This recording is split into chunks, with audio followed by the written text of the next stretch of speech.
사도행전 28장 23절에서 28절까지 함께 봉독하시겠습니다. 그들이 날짜를 정하고 그가 유숙하는 집에 많이 오니 바울이 아침부터 저녁까지 강론하여 하나님의 나라를 증언하고 모세의 율법과 선지자의 말을 가지고 예수에 대하여 권하더라. 그 말을 믿는 사람도 있고 믿지 아니하는 사람도 있어 서로 맞지 아니하여 흩어질 때에 바울이 한 말로 이르되 성령이 선지자 이사야를 통하여 너희 조상들에게 말씀하신 것이 옳도다.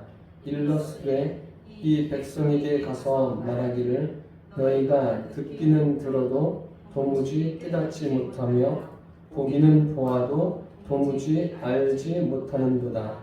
이 백성들의 마음이 우둔하여져서 그 귀로는 둔하게 듣고 그 눈은 감았으니 이는 눈으로 보고 귀로 듣고 마음으로 깨달아 돌아오면 내가 고쳐줄까 함이라 하였으니 그런즉 하나님의 이 구원이 이방인에게로 보내어진 줄 알라. 그들은 그것을 듣으리라 하더라. 아멘. 복음을 전하다가 사도 바울이 예루살렘에서 옥에 갇히게 됩니다. 그리고 가이사랴로 옮겨지고 마침내 로마의 죄수의 몸으로 도착합니다. 바울이 로마에 오기까지 겪었던 수많은 일들을 우리는 사도행전을 통해서 함께 나누었습니다. 그 일을 겪은 사도 바울이 어떠했을까요? 여러 가지 일들을 겪으면 겪을수록 바울은 인간인지라 두려운 마음도 생기고 또 이것을 어떻게 감당해 가야 될까? 그 미래에 대해서 여러 가지 마음에 불투명한 하나님의 말씀이 있음에도 불구하고 바울이 마음에 어떤 어려운 일들이 많았으리라고 봅니다. 그럼에도 불구하고 하나님은 마침내 로마에서 바울을 복음 전하는 자로 세워주시기 위해서 로마에 도착하게 하셨습니다. 우리의 생각으로는 이해가 다 되지 않습니다. 인간적인 면으로 보면은 이해가 되지 않는 것이 많은데 어쨌든 하나님께서 바울을 쓰시기 위해서 이제 로마에 세우십니다. 그렇게 준비하신 결과가 이제 사도 바울을 통해서 드러납니다. 바울은 로마에 도착해서 하나님께 감사했고 담대한 마음을 얻게 되었죠. 이것은 자신의 의지가 앞선 게 아니에요. 성령의 능력으로 바울이 지금 이 로마에 서 있는 겁니다. 저는 바울의 이러한 모습을 보면서 우리 그리스도인들의 믿음의 자세가 이렇게 돼야 되지 않을까. 우리도 인생을 살면서 많은 것을 겪지 않습니까? 겪을 때마다 어때요? 겪을 때마다 이 정도면 내가 감당할 수 있어. 그럽니까? 아니에요. 크고 작은 일이 되었든 어떤 일이 되었든 겪을 때마다 힘든 거예요.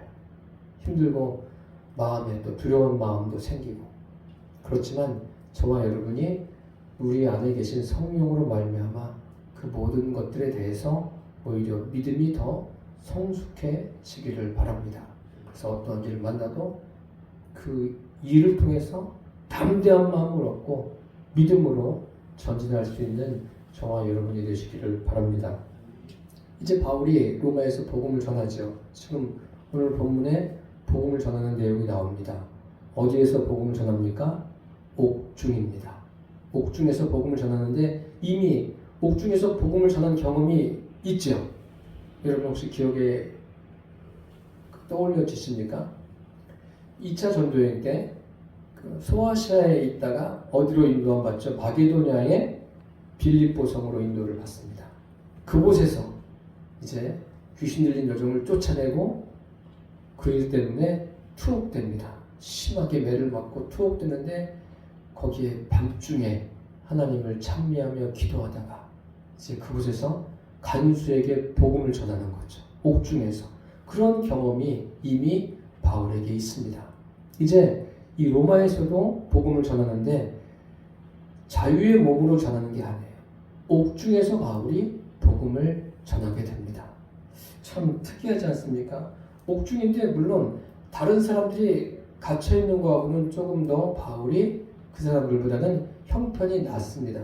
그럼 자유는 있죠. 뭐 밖으로 나가는 건 아니지만 안에서 자유롭게 할 수 있는, 자기가 여러 가지 왔다 갔다도 할 수 있고 또 다른 사람들을 만날 수 있는 그런 자유가 허락되어 있습니다. 그렇게 복음을 전하는 거죠. 옥중인데 옥중에서 복음을 전한다는 것은 뭐예요? 바울에게 어떤 열정이 있는데 그 열정조차도 누구로 말미암아 비롯됐냐면 성령으로 인해서 바울이 그런 마음을 갖고 복음을 전합니다. 이 복음을 전한다는 것은 생명이죠. 생명을 전하는 거예요.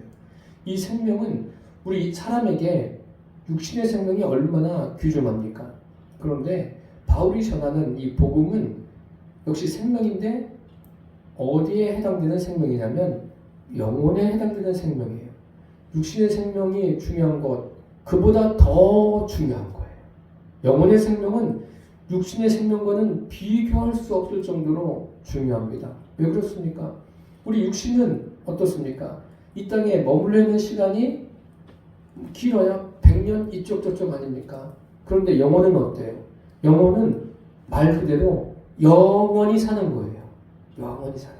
그러니까 육신과 영혼의 그 가치는 다르죠.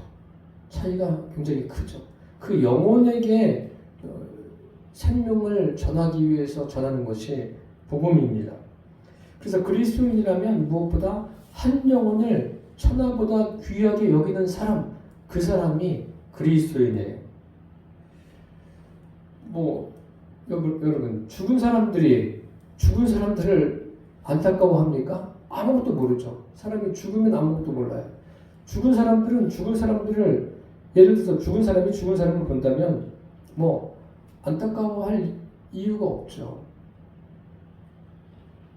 그런데 산 사람들은 어때요? 산 사람들은 죽은 사람을 보면 안타까운 마음이 생기죠. 영적으로 그런 거예요. 영적으로 저와 여러분은 살아있어요. 살아있는데 영적으로 죽은 사람들을 보면 안타까운 마음이 우리에게 듭니까? 안타까운 마음이 들어야 정상적인 거예요. 죽은 사람도 그냥 아무렇지도 않게 생각하면 안 돼요. 그런 사람들과 만나서 대화하고 또 그런 사람과 교제할 때도 내 안에 그런 안타까운 마음이 있어야 됩니다. 바울은 그런 마음으로 복음을 전하는 거예요. 뜨거운 열정이 있는데 그 열정이 인간적인 열정이 아니라 하나님이 성령으로 바울에게 부어주신 열정입니다. 지금 바울은 옥중에 있습니다.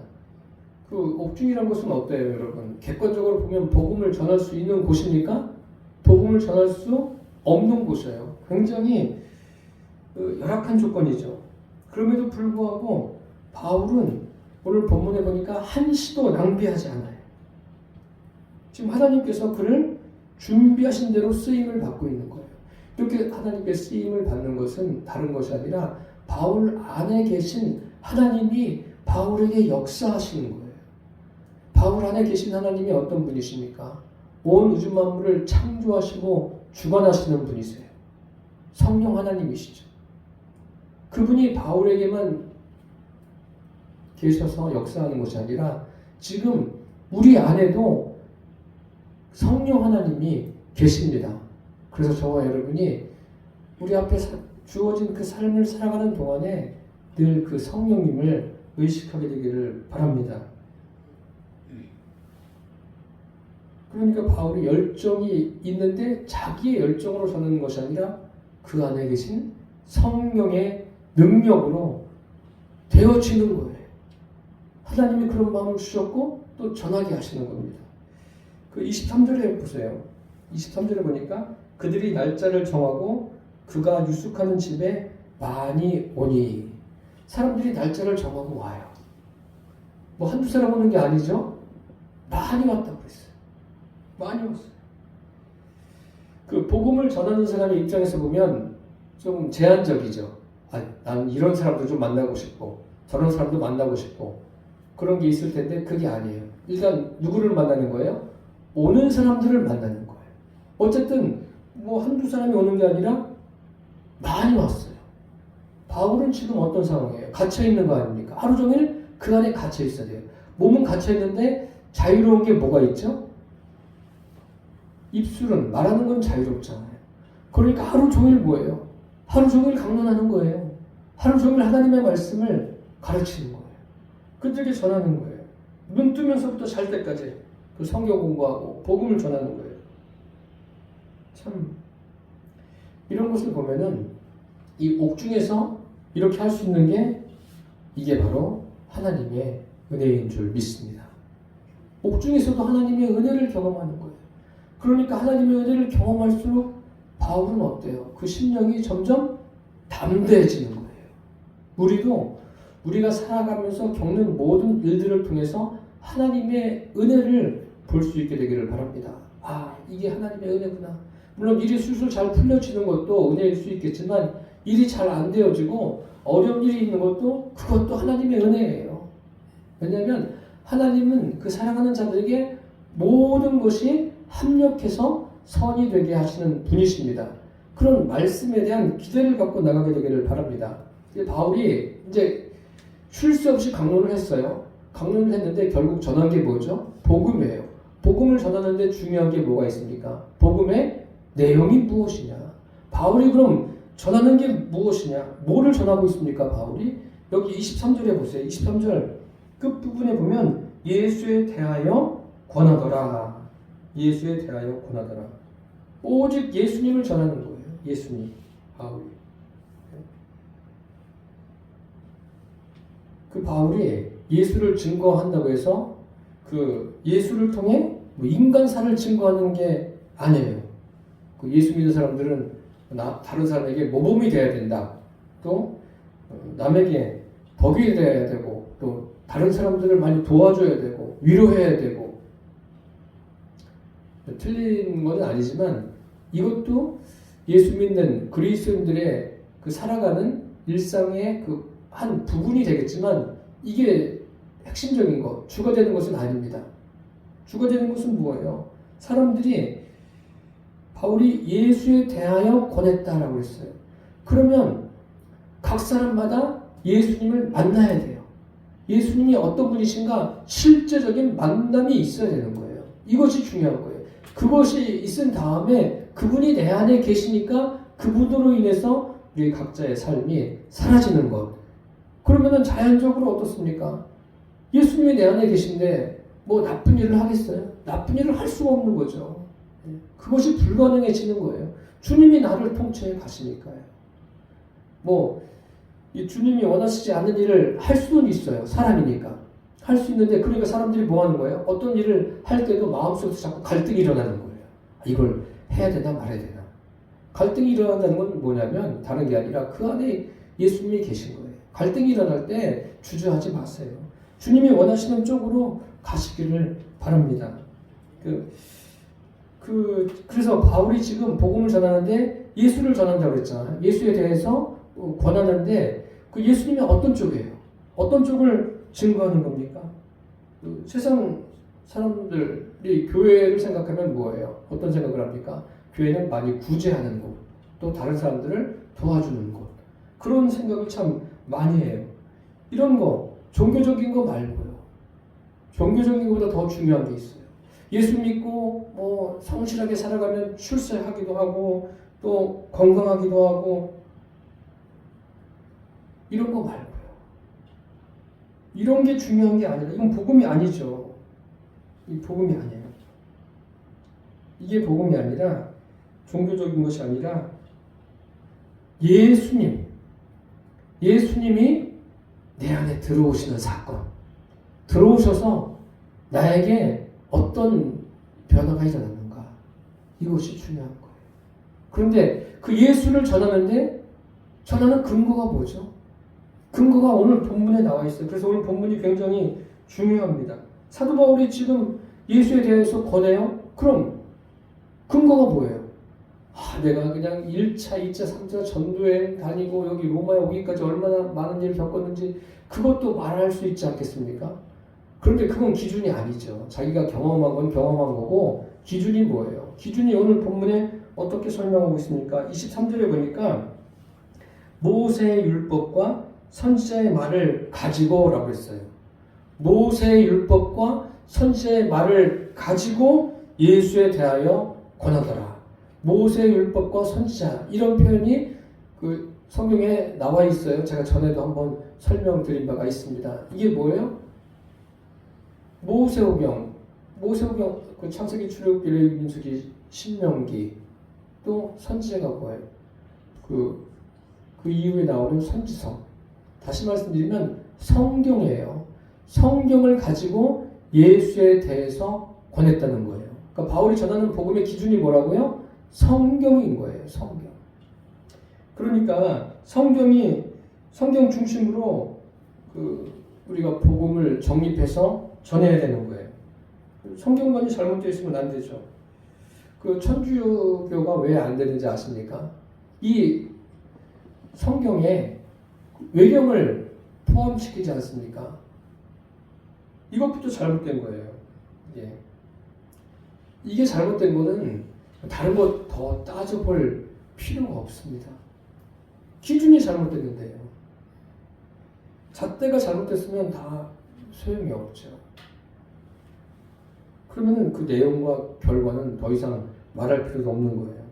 언제든지 중심은요, 성경 66권이 중심이 돼야 돼요. 이 성경을 중심으로 예수가 정립되고, 복음이 정립되고, 구원이 정립이 돼야 돼요. 무엇을 하든지 성경이 중심이 돼야 되는 거예요. 모세의 율법과 선지자들의 말을 가지고 예수에 대하여 권하더라. 그러니까 이 구약을 가지고 구약을 기초로 해서 예수를 정립하는 거죠. 참 귀한 겁니다. 예수를 그리스도로 믿는 거고 예수가 그리스도이심을 전하는 거예요. 그리스도는 우리가 아는 대로 구약적인 의미로는 메시아예요. 예수가 메시아예요. 또 기름 부음을 받은 자 이런 의미를 가지고 있습니다. 그래서 예수를 정립하고 복음을 정립하는 것은 구약을 기초로 정립해야 돼요. 구약이 없이는 안 되는 거예요. 구약을 기초로 예수님이 어떤 분이시다. 예수님이 메시아임을 정립하는 거예요. 그리고 우리는 신약 성경을 가지고 있지 않습니까? 신약 성경은 어떤 거예요? 이미 예수 그리스도가 직접적으로 정립이 돼 있어요. 복음서에. 그 복음서를 가지고 또 서신서, 바울이 쓴 서신서를 우리가 비추어 보는 거예요. 그러니까 복음서를 가지고 서신서가 정립이 돼야 돼요. 이런 정립이 저와 여러분들에게 되어 있어야 됩니다. 이게 굉장히 중요한 거예요. 그런데 이런 것들이 우리 힘으로 해서 되어지는 것이 아니라 성령님께서 하나님의 말씀을 깨닫게 하고 또 알게 하고 믿게 하는 이런 역사가 일어나야 됩니다. 그래서 저와 여러분이 복음을 전할 때 항상 내 안에 예수님에 대해서 성경을 가지고 제대로 정립이 돼 있어야 돼요. 그것이 정립되어 있고 또 성령의 역사하심으로 우리가 복음을 전해야 돼요. 우리가 사람을 구원의 길로 이끈다고 해서 그 사람을 내가 구원할 수 있는 건 아니에요. 우리가 할 수 있는 일은 뭐예요?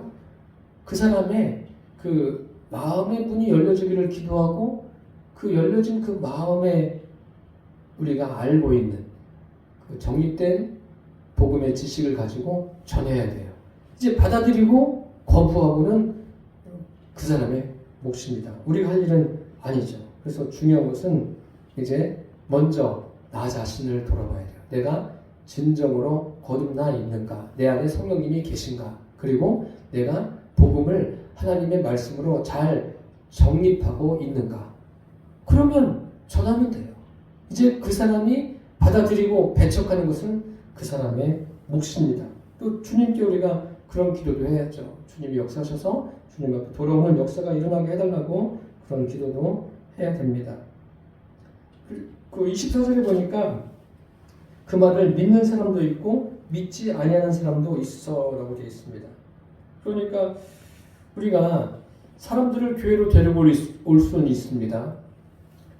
데리고 올 수는 있는데 중요한 게 뭐죠? 그 사람이 교회에 와서 중요한 일이 있어요. 그 마음문을 열고 말씀을 듣는 그런 역사들이 일어나야 돼요. 그래서 믿지 않는 분들을 위해서 기도할 때 교회에 나오게 해달라는 기도도 하지만 그 마음의 문이 주님을 향해서 열려지기를 기도하시기를 바랍니다. 그 마음이 열려지는 것이 중요해요. 이것이 안 되면 안 되죠.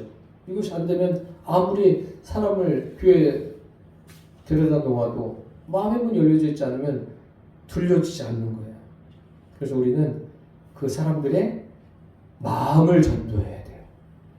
이스라엘 백성들이 그런 거 아닙니까? 출애굽한 이스라엘 백성들이 애굽에서 나왔어요. 자유를 얻었습니다. 자유를 얻고 그 광야길을 가는데 하나님이 공급하시는 그런 다양한 은혜를 경험합니다. 그런데 뭐가 문제죠? 글쎄 나오는데 몸만 나온 거예요. 마음은 두고 나왔어요. 애굽에. 두고 나와서 계속 애굽에 있는 거예요. 마음. 그러니까 닫혀지죠. 마음이. 참 안타까운 거예요. 그래서 복음을 받아들이고 또 받아들이지 않고는 각 사람의 마음에 달려있는 거예요. 그 사람들의 마음이 복음서에 기록된 대로 길가나 돌밭이나 가시떨기처럼 그렇게 되지 않고 좋은 밭이 되어지기를 저와 여러분이 그런 부분도 함께 기도하게 되기를 바랍니다. 마음이 중요한 건데 마음. 그래서 24절에 그 말을 믿는 사람도 있고 믿지 않는 사람도 있어라고 되어 있습니다.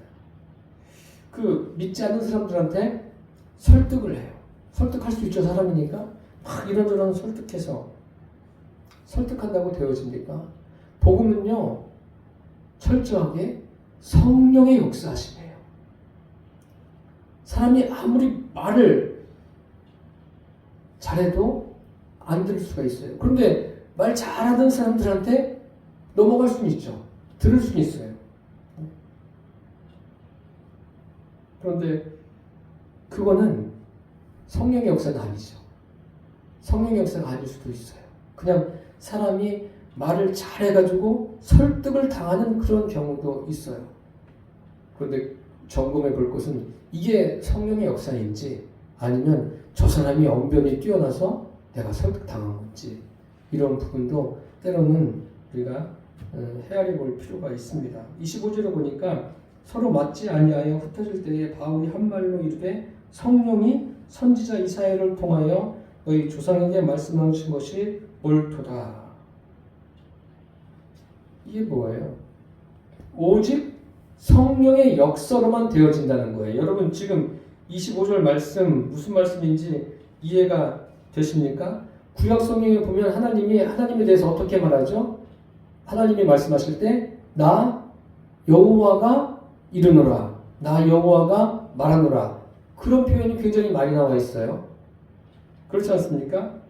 그런데 구약 성경에 성령이 말하노라 이런 표현은 없어요. 그런데 오늘 여기 사도행전에 뭐라고 되어 있어요?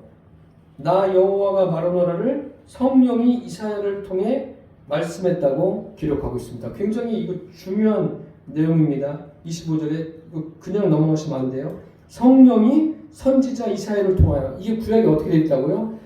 나 여호와로 이렇게 표현되어 있어요. 그런데 여기는 뭐로 표현되어 있어요? 성령이. 이게 무슨 말이냐면요, 제가 여러분들에게 몇 번 설명을 드렸지만 이 땅에서 역사하시는 분, 말씀하시는 분은 누구라고요? 성령 하나님이세요. 성령 하나님이 역사하시는 거예요. 성경이 쓰여지는 것도 성령 하나님에 의해서, 성경이 깨달아지는 것도 누구에 의해서요? 성령 하나님에 의해서 깨달아지는 거예요. 구원이 이루어지는 것도 성령 하나님에 의해서 이루어지는 거예요. 이런 부분들을 저와 여러분이 잘 정립하고 계셔야 돼요.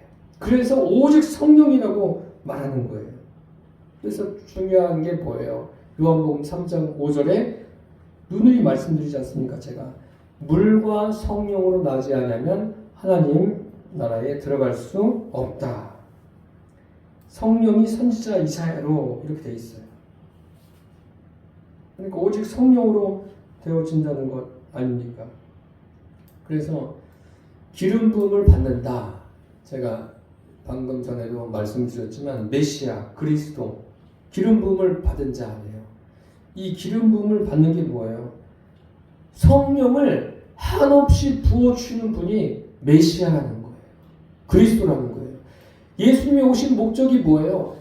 이 땅에 성령을 부어주시기 위해서 오셨어요. 그러니까 승천하시면서 뭐라고 해요? 아버지의 약속하신 것을 기다리라. 보혜사 성령을 기다리라. 그리고 성령을 부어주시지 않습니까? 지금까지 그 일을 주님이 하고 계시지 않습니까? 무슨 말씀인지 이해가 되십니까? 성령의 역사가 중요한 거예요.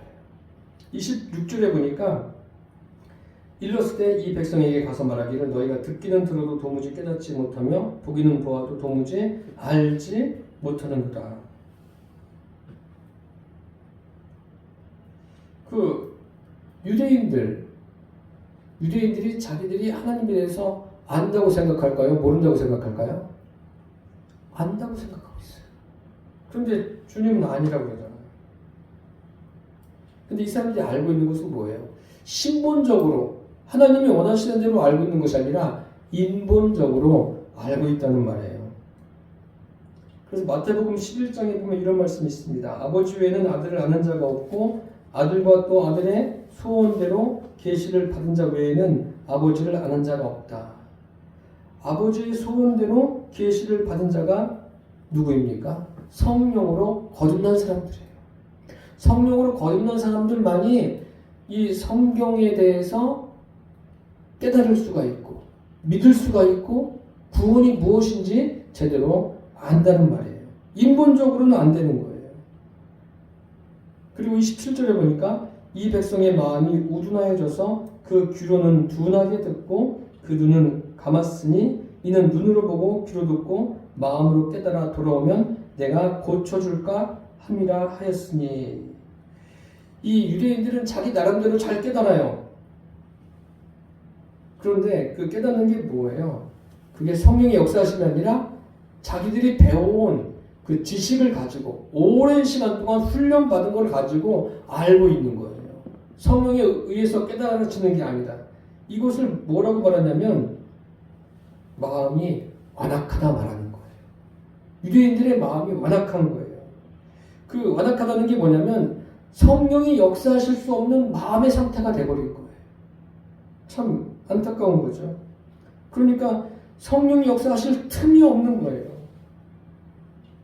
이 사람들은 얼마나 성령이 역사하실 틈이 없는지, 얼마나 완악한지 그 인본적으로, 인위적으로 알고 있는 거예요. 참 그렇지 않습니까? 종교적으로 어려서부터 얼마나 성경 교육을, 율법 교육을 철두철미하게 하지 않습니까? 그런 것은 필요한데 그것 때문에 뭐가 되는 거예요? 성령의 역사를 통한 복음을 받아들일 수가 없게 되는 거예요. 그걸 깨트리기가 어려운 거죠. 이런 사람들이 자기 부인을 할까요? 자기 부인을 하지 않는 거예요. 이런 사람들은요.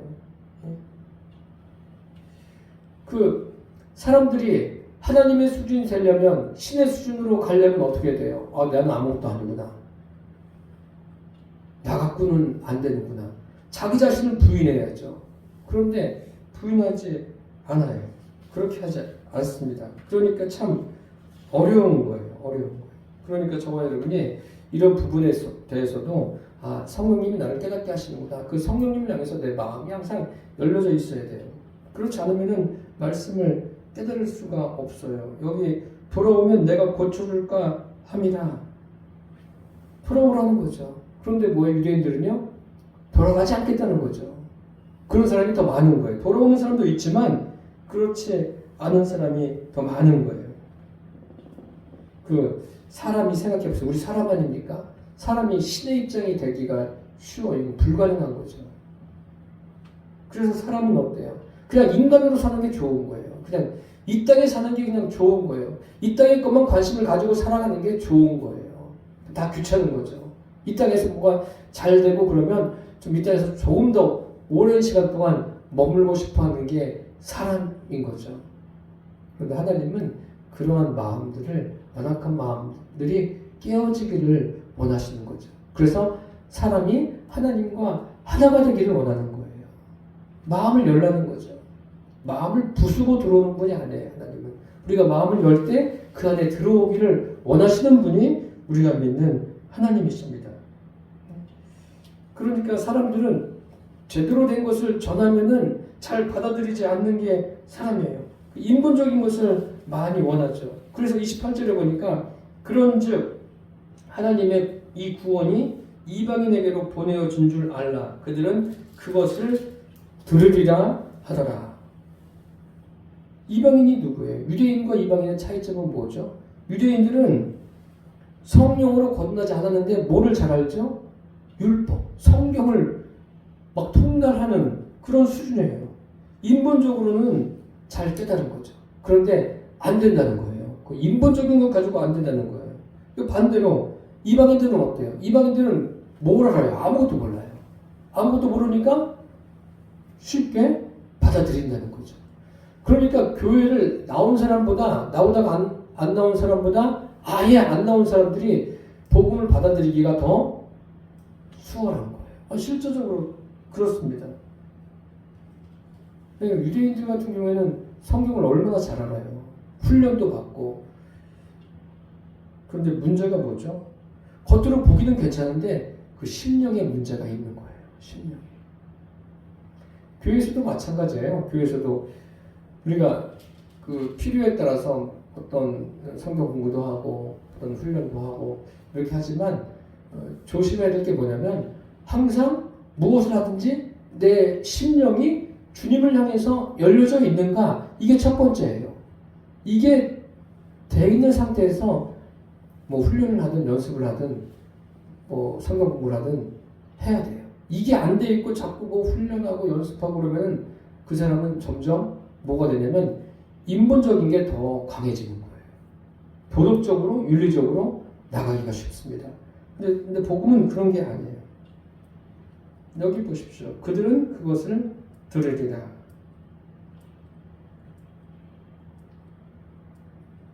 그러니까 유대인들은 자기들이 선민이라고 말하지만 구원이라는 것은요, 심령의 문제라는 거예요. 심령의 문제고 믿음의 문제고 하나님과 관계성의 문제입니다. 사람들이 이 복음을 배척하고 받아들이지 않는 것은 그 사람의 그 설계가 하나님이 만드신 게 그런 거죠. 육체적인 거, 그게 우선시 되는 것이 사람이에요. 그걸 바꾸기가 쉽겠습니까? 그런데 하나님은 그것을 바꾸라고 말씀하시죠. 그러려면 어떤 일이 일어나야 됩니까? 내 심령의 변화가 일어나야 돼요. 내 심령에 그 성령이 임하셔야 돼요. 그 사도행전의 시작이 어떻게 합니까? 1장에 보면 오직 성령이 너에게 임하신다. 성령이 사도 바울에게 임해서 바울이 지금 여기 로마에까지 오게 되었고, 옥중에서도 성령님이 주시는 열정을 가지고 드나드는 사람들에게 쉴 수 없이 예수에 대하여 권하는 거예요. 자기의 어떤 힘과 능력이 아니라 성령의 능력으로 되어지는 거예요. 우리의 삶이 그렇게 되기를 바랍니다. 참 인생에서는 많은 일을 겪습니다. 겪을 때 마음도 아프고 힘이 쭉쭉 빠지기도 하고 괴롭기도 하고 그런 일이 얼마나 많습니까? 어떤 일을 저와 여러분이 만난다 할지라도 내 안에 계신 성령님을 늘 의식하십시오. 그리고 성령님께서 공급하시는 그 힘, 하나님의 말씀의 능력으로 우리에게 주어진 삶을 담대하게 살아내시기를 예수님의 이름으로 축원합니다. 기도하겠습니다. 참 복음의 진리를 깨닫게 하시는 주님 감사합니다. 성령의 역사로 항상 나를 부인하고 성령의 역사로 하나님의 말씀이 깨달아지고 잘 정립되어서 우리가 죽은 영혼들에게 생명을 전할 수 있는 그리스도인 되게 하여 주옵소서. 삶에서 분별력을 가지고 우리에게 주어진 삶을 살아가게 하여 주시고 여러 가지 고난의 상황을 맞이할 때 낙심하지 않게 하여 주시고 지혜를 주시고 담대한 믿음을 허락해 주옵소서. 예수님의 이름으로 기도드립니다. 아멘.